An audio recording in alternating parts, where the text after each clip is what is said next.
রচনা করব এই শাহবাগে ইনশাল্লাহ। আমরা দেশ বাঁচানোর জন্য এসেছি, কারণ বিগত 16 বছর আপনারা দেখেছেন যে স্বৈরাচার এমনভাবে কায়েম করেছে রাষ্ট্রটাকে, সব দলতান্ত্রিক, সাধারণ মানুষের কোনো আপনার আবদার ছিল না এবং অধিকার ছিল না, অধিকার থেকে বঞ্চিত করেছে। এরপরে আরও হত্যাযজ্ঞ চালিয়েছে, পিলখানায় হত্যা মামলা, এরপরে শাপলা চত্বরে হত্যা করেছে, জুলাই বিপ্লবে হত্যা করেছে। এরপরে আপনারা দেখেছেন দুর্নীতি, চুরি, ডাকাতি, ধর্ষণ, কোনোটা বাকি ছিল না তাদের। তো এই মাফিয়া সরকার হাজার হাজার কোটি টাকা বিদেশে নিয়ে গেছে, হাজার হাজার কোটি টাকা ভারতকে দিয়েছে এবং এখন পালিয়ে ভারতে বসে ষড়যন্ত্র করছে। তো এই যে একটা ষড়যন্ত্র দেশের বিরুদ্ধে, এরপর এর বাবাও একটা মুজিববাদ স্বৈরাচার ছিল, হাসিনা নিজেও একটা স্বৈরাচার।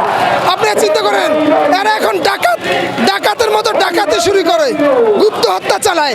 আপনার হাসনাত আবদুল্লাহর উপরে হামলা করেছে।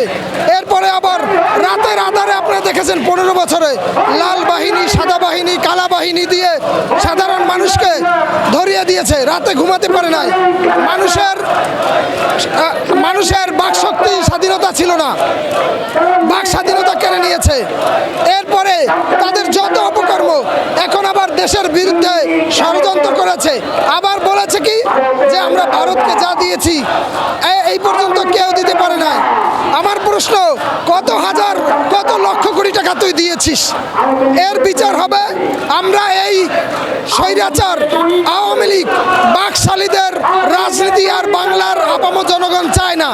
এই জন্য আজকে হেফাজত ইসলাম, এরপরে খেলাফত মজলিস, খেলাফত আন্দোলন, চরমোনাই, এরপরে জামাত ইসলাম, সকল ধরনের রাজনীতি দেশপ্রেমিক যারা আছেন তারা ঐক্য ঘোষণা করেছেন এবং আজকে তারা ছিল আপনার বৃহস্পতিবার থেকে এই পর্যন্ত ছিল।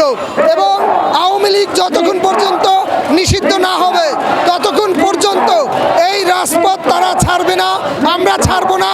আওয়ামী লীগের কবর রচনা করবো এই শাহবাগে ইনশাল্লাহ।